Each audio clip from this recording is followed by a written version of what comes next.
There are certain moments, late at night maybe, or staring out of a window on a crowded train, when you notice it, a shift, a quietness that has settled over you.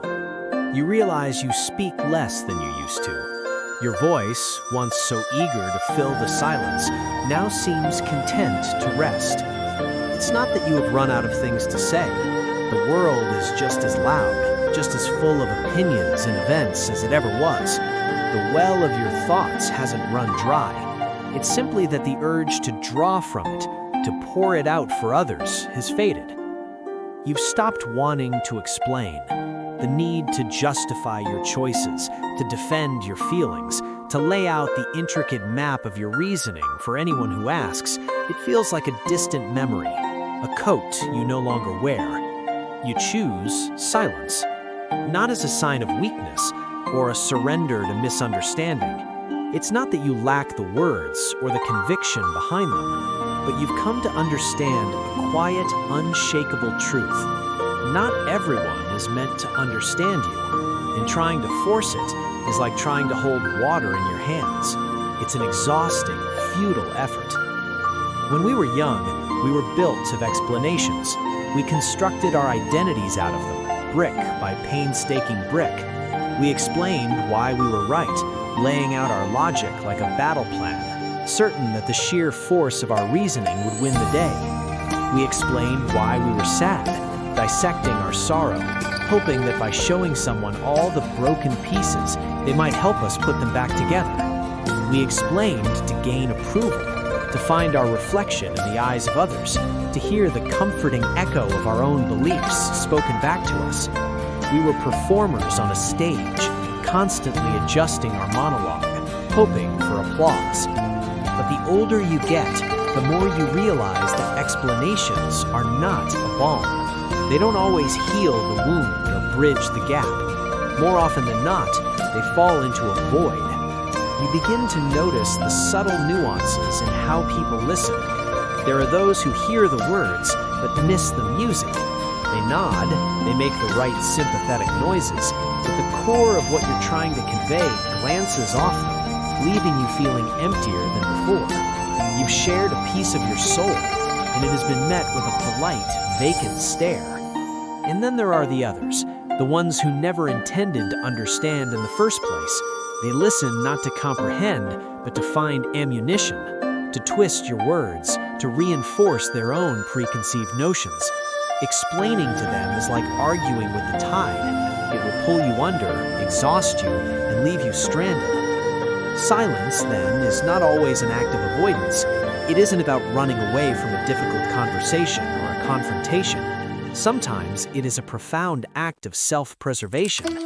It is a way to conserve your energy, to protect that finite, precious resource for the things that truly matter.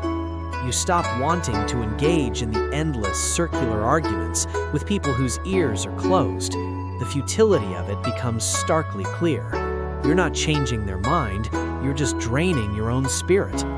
You no longer feel the burning need to prove your worth to those who have already judged you from a distance, their minds made up, their perspectives set in stone. This silence is a deliberate choice. It is the moment you decide that your inner peace is more valuable than the fleeting, hollow victory of winning an argument. It's releasing the need to be right, to have the last word.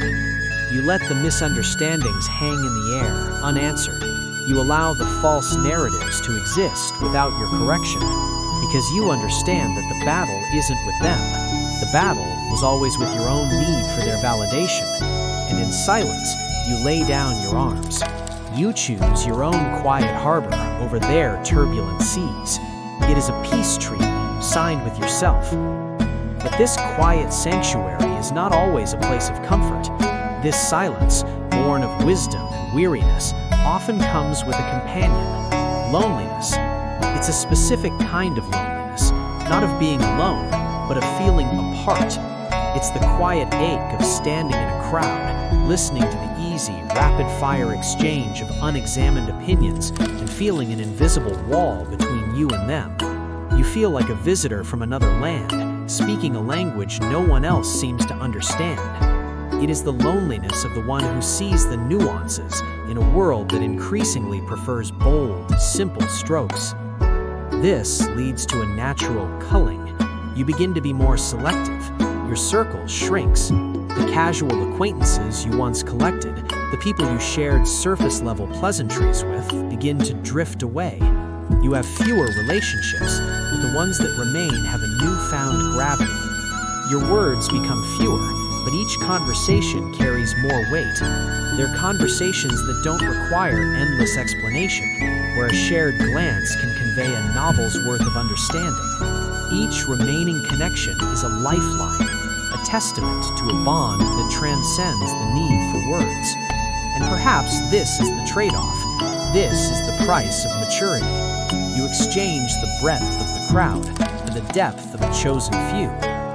There are things, you learn, that simply do not require an explanation. They stand on their own, solid and true. And it's not because they are unimportant. It is because their importance is self-evident to those who matter. The people who were meant to be in your life, the ones who truly see you, have understood them all along. They didn't need a map because they were walking the path right alongside you. Maturity doesn't necessarily make us stronger, not in the way we once imagined. It doesn't give us an impenetrable shield. It simply gives us clarity. It makes us know with a quiet certainty what is worth holding on to and what is worth letting go of in silence. If you found yourself a little quieter today, a little more withdrawn, it might not be a sign that you have grown cold or distant. It might just mean you have finally learned how to listen to the sound of your own voice.